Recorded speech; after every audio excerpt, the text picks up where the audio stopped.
অসম্ভব, নীল এটা করতে পারে না। সোনায়া সঙ্গে সঙ্গে চেঁচিয়ে বলল, চুপ, এখন নীল তোমার বস, তাকে নীল স্যার বলা শেখো। তার মতে তোমার এখনো অনেক কিছু শেখার বাকি আছে। এই কথা শুনে অবনীর চোখ রাগে লাল হয়ে গেল। সে বলল, কোথায় নীল? আমি ওর সঙ্গে সরাসরি কথা বলতে চাই। সোনায়া আবার হেসে বলল, নীলও এখন অবতার গ্রুপের চেয়ারম্যানের আসার অপেক্ষায় আছে। চূড়ান্ত চুক্তি সই হওয়ার সময় এসেছে, তুমি এখান থেকে চলে যাও। এর আগেই অবনীর আগে ফুসফুসে কনফারেন্স রুমে ঢুকে পড়ল। ভেতরে তখন মাত্র 2-3 জন কর্মী টেবিল পরিষ্কার করছিল। নীল প্রজেক্টর সামনে বসে অভিনব গুপ্তার অপেক্ষা করছিল। অবনী তাকে সামনে দেখেই রাগে কাঁপতে লাগলো। নীল, তুমি আমার দায়িত্ব বদলে দিয়েছ, আমার কেবিন থেকে জিনিসপত্র ফেলে দিয়েছ।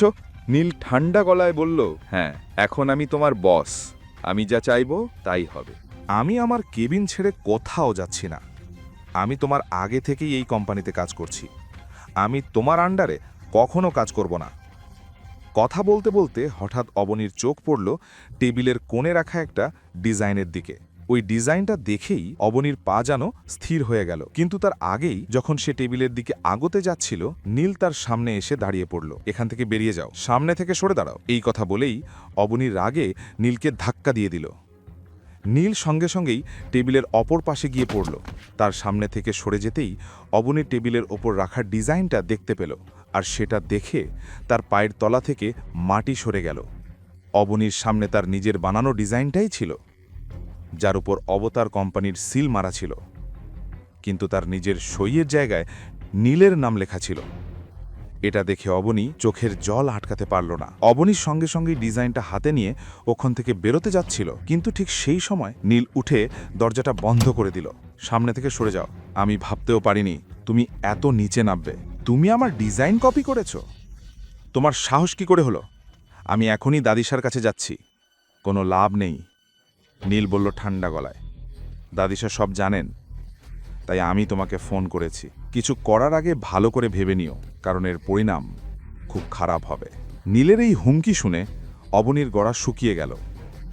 অন্যদিকে কনফারেন্স রুম থেকে আসা শব্দ শুনে অফিসের সব স্টাফ একজন আরেকজনের সঙ্গে ফিসফিস করে কথা বলতে লাগল। সেক্রেটারি তখনই গায়ত্রী দেবীকে খবর দিল। খবর পেয়েই গায়ত্রী দেবী কনফারেন্স রুমে চলে এলেন। তিনি বুঝে গিয়েছিলেন অবনী নিশ্চয়ই সব জানতে পেরেছে। তিনি যখন রুমের বাইরে পৌঁছালেন, অবনী আর নীল তার সামনে দাঁড়িয়েছিল। অফিসের বাকি কর্মীরাও চক্র তৈরি করে গায়ত্রী দেবীকে দেখতে লাগল। সবাই কাজে ফিরে যাও, তিনি কঠোর গলায় বললেন। অবতার কোম্পানির চেয়ারম্যান এখনই আসছেন, তার আগে যেন সবকিছু স্বাভাবিক লাগে। গায়ত্রী দেবীর নির্দেশ শুনে সবাই নিজেদের কাজে লেগে গেল। তিনি নীল আর অবনীর কাছে এসে বললেন, এখানে কি নাটক চলছে নীল? অবনী বলল, আমার ডিজাইন চুরি করেছে। স্টার গ্রুপের চেয়ারম্যান আমার ডিজাইনটাই সিলেক্ট করেছেন, তাহলে নীল কিভাবে আমার ডিজাইন নিজের বলে দাবি করে? আমার জায়গায় সে কিভাবে ডিজাইন ডিরেক্টর হলো? আমি এই সত্যটা অভিনবজিকে বলবই। গায়ত্রী দেবী অবনীর কথা শুনে রেগে উঠলেন।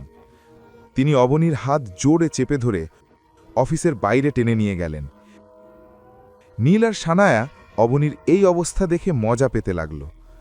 গায়ত্রী দেবী ঠান্ডা গলায় বললেন, আমি বললাম না অবতার কোম্পানির চেয়ারম্যানের সামনে আমার কোনো ঝামেলা চাই না? তুমি যদি তোমার আবেগ কন্ট্রোল করতে না পারো, তাহলে এখান থেকে চলে যাও। যেভাবে তোমার স্বামী বিনা পরিশ্রমে খায়, তুমিও তাই করো।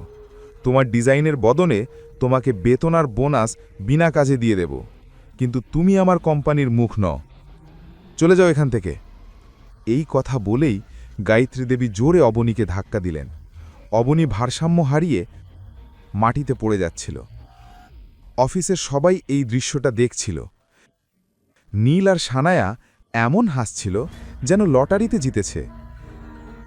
কিন্তু অবনী মাটিতে পড়ার আগেই গৌতম তাকে ধরে ফেলে এবং রাগে গায়ত্রী দেবীর দিকে তীক্ষ্ণ দৃষ্টিতে তাকায়। পরের কাহিনী জানতে দেখতে থাকুন পরবর্তী এপিসোডগুলো শুধুমাত্র পকেট এফএম ইউটিউব চ্যানেলে। আর রয়্যাল ওয়ারিসের সব এপিসোড শুনতে এখনই ডাউনলোড করুন পকেট এফএম অ্যাপ, লিংক দেওয়া আছে ডিসক্রিপশনে।